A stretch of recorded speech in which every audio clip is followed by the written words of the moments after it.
What's going on, guys, and welcome back. So we have another deck for you guys today. Today we are going over Steel Song. How does Steel Song fare this format? Is it still a top tier threat? I don't know if I'd say it's tier 1, but I do think it's a pretty strong tier 2 deck. This replay, we are going up first against Emerald Steel, which is, in my opinion, the best deck of the format. We open all of our big characters. We're going to keep Robin Hood and Storm. Hopefully we hit the little guy. We do, but we also hit a Cinderella, so we're going to prioritize that. 3 uninkables means it's kind of weird, and we ink an Ariel. I really just wanted to get that Storm live right away. So you can hit things like Diablo, Robin Hood here. And we draw into 2 more little Robin Hoods. We're only going to play the one. We don't want to throw both down because otherwise what if we draw into another uninkable card and then we cannot play. So we do hit an inkable card, but we can get rid of Robin Hood, play our shift Robin Hood, and then instead of playing the grab your swords here, I wanted him to commit to it. I'm like, I can discard the Ariel. I don't want to, but I can. So if he comes down with the Floodborn, that's what we'll have to do. Was not expecting it to be the Aladdin, and at first it caught me off guard. I'm like, wait a second, that's a Floodborn, but it's one of the discard to shift characters. We draw into another Ariel. She's just going to turn into ink. Now we're going to have to play our swords, get rid of the Bucky, because we really can't afford to discard much more at this point. Like I said, if it was Diablo or pretty much anything else, it would have been much better. Baboom plus Bucky on the comeback is a pretty strong play. And then he gets the Aladdin. I'm like, okay, how do I want to do this? In hindsight, I probably should have just challenged, gained the 2 lore, kept the Zeus in hand as potential discard. I was just like, what do I want to do? Like, I can take it out clean, keep my health. He's only got 2 in hand. If he inks, plays a card, I discard. He still only has 1 in hand, but another Aladdin comes down, and that 3/3 stat line is just really kind of making it awkward. We do hit an inkable card, so we can get her in there and jump out to a 7-1 lead. Luckily, we do have Robin Hood on board, who just threatens him so much. We have no hand. We don't have to worry about discarding. Storm Rage on, and the Aladdin is 5. And he thought long and hard, but decides not to Bucky.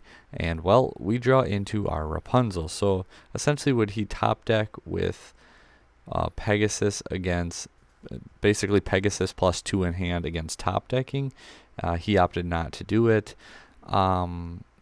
Should he had, I don't know the other 2 in hand. If it was Inkcaster and that last card, I don't know. It's really hard to say. But here, I was like, I think that the Zeus is going to be much stronger than the Whole New World because I can essentially play and not have to worry about my hand. Like, I'm ahead on lore.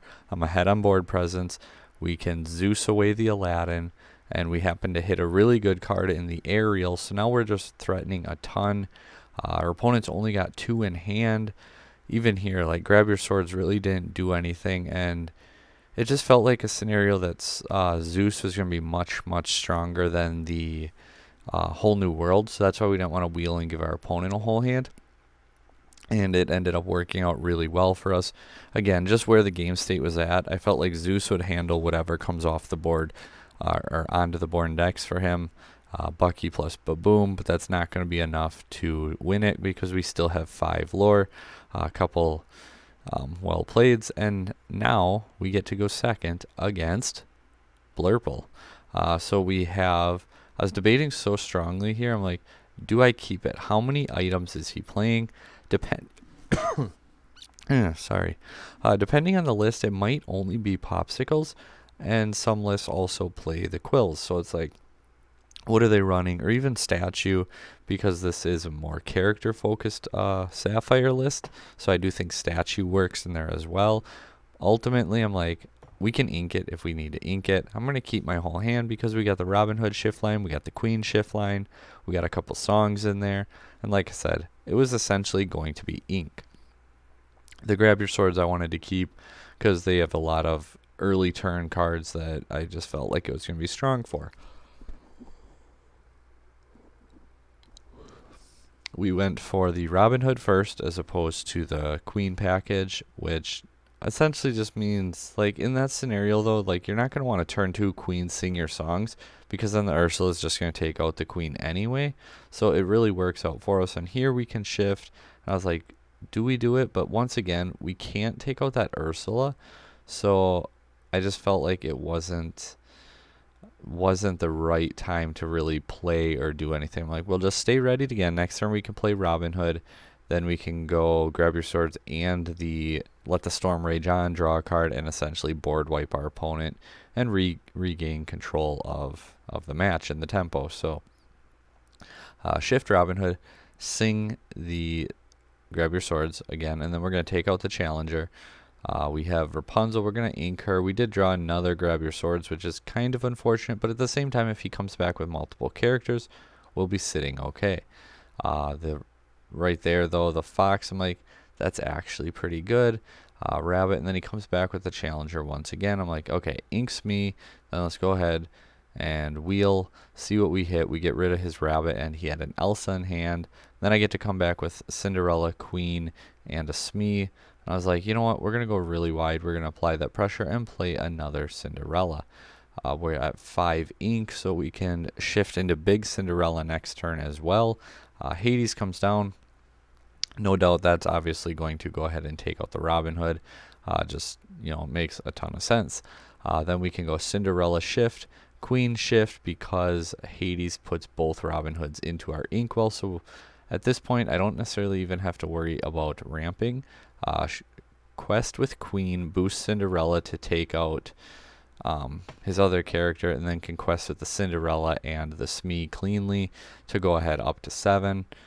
Here he does obviously have the snake Hades. He's going to come back, get rid of our Cinderella, but little does he know we have a second big Cinderella in our hand. So we can go ahead, play her, throw down the Robin Hood as well, because even now we're going to go ahead and quest all the way up to 14.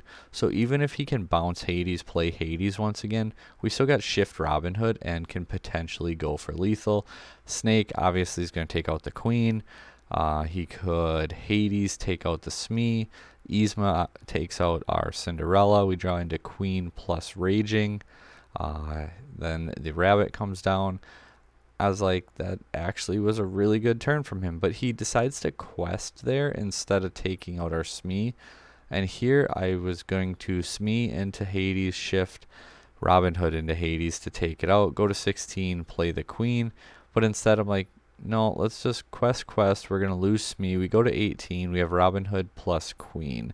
So he's got to be able to deal with Queen and Robin Hood, or we win this game. So instead of taking out the Hades again, I just felt that this line would be better because, I guess at that point he would have the Yzma, the Rabbit. If he played the Cogsworth there, it would all be the same, but Hades would be off the board. That still would have happened too. We'd only be at 16, though, not at 18. Again, our opponent would not have the Hades on board, and we would have 2 less lore. But I felt pretty confident with the choice. Was the other play line better? Possibly, but I don't necessarily regret the choice we went for. We go throw Ariel down. If he can deal with them both, otherwise something like Goat, bounce Goat wins the game for him. I doubt he's playing boss on a roll. We go friends on the other side. So can he hit the Goat, bounce Goat, or something like Yzma Hades to get rid of the Ariel so that he can win on his next turn? And he does not hit them. So, I forgot to cut that little port out of there. I apologize for that. But let's go ahead, jump on over to the deck profile. I'm going to move myself to this side because I'm always in the way otherwise. And here we see the updated Steel Song list. We are very heavy in our 5s, which I feel like is kind of common in Steel Song. Playing 14 non-inkable cards. The deck comes in at 373, so it's actually in the middle as far as competitive decks go. I tested a whole bunch of things, and this video I actually had like 3 hours of testing, and I made so many changes that we cut so much footage out, and this list is actually very different than the list I initially started with. But we have 4 Cinderella, 4 Queen, and 4 Robin Hood as our 1-drops. Something else. This is pretty much a standard ratio, at least set 3. Robin Hood, sometimes you'd see him as a 3 of, which I started with, but the way the game or the deck went, he ended up coming back in as a 4 of. Smee being our only 2-cost character, 4 Smee, pretty self-explanatory there. Aggro 3/3. If you need to use him for that regard. Your Rapunzel obviously able to heal your Smee too is just a really good feels good moment. Quest with him twice. He gets hit twice. Then you come down with Ariel, heal him, and you get to do it all over again. Or not Ariel, your Rapunzel, sorry. Then your Ariel, obviously your Searcher, your Tutorer, you're going to play her. Your Singer 5 makes so much sense. Card is so good. Shift 2, Whole New World feels really good sometimes.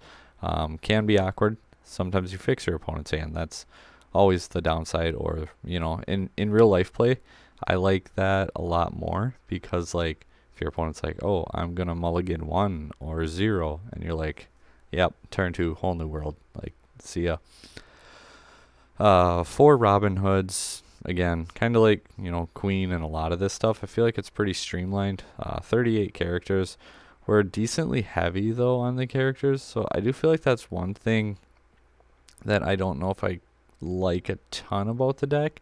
But at the same time, like turns 2 and 3, either if you're not shifting, you can always come back with your little characters again. And it's not necessarily a bad thing. Like Cinderella 1, then like Queen Hood 2, or even Smee 2, Queen Hood 3. And then you can go ahead and like do your like Queen Robin Hood shift like a turn 5, because 2 and 3. So turn 5 you could potentially throw both these guys down. Turn 4 you got like Ariel. This card initially I started at 2, but this card was so good. Like Ariel Sonic Warrior, she has been so good. This card was crazy. Like arguably best card in the deck up here. Like this card has just overperformed, and we absolutely had to put her back in, or not back, but put her in up to 4. Playing 3 Cinderella, I just think Cinderella is really strong right now in the format, so I do like her there. 3 Bare Necessities, 4 Storm Rage on, 3 Strength of the Raging Fire, 2 Zeus, 2 Platinum, 4 Whole New Worlds, and 4 Grab Your Swords. Changes I would potentially do. Ruby Sapphire is by far the worst matchup. We have the 2 Platinums. I do really like that just because it takes out all the items. It's not like Benja where it takes out, 2, or not 2, sorry, 1. What would I change moving forward? Because I really do think that matchup is poor. Grab Your Swords is so nice into the Emerald Steel matchup. I'd play a minimum of 3. Moving forward, though, maybe we take out 1 Grab Your Swords and a little Robin Hood and put in 2 Aladdin. Maybe even take out 1 big Cinderella for a third 3-drop Aladdin. Just because every time he quests, he can take out an item. So using him to deal with that Ruby Sapphire matchup, maybe that's a change I would go for after testing more. I don't like to, I know I said I did a ton of changes. I like to do like 10 games roughly if I can before I make any changes, just because sometimes like you don't want to overreact to one bad game. But the 3-drop Aladdin I think would be really strong to help the Ruby Sapphire matchup. But otherwise, I find my Platinum is a really good card there, and you can just ink it in like any other matchup. We were initially playing Flutes too, even though it hits your Flutes, like, and Flutes I actually like in Ruby Sapphire matchup to a degree, but it felt like this card was just too good not to play it still. So at the end of the day, the Flutes did come out, not because of this card though. I just didn't care for Flutes in the format, I guess, where it was at. It just felt like, especially with discard being just absolutely everywhere, I wanted cards that progressed me a little bit more, a little bit quicker. So that's why we took the Flutes out.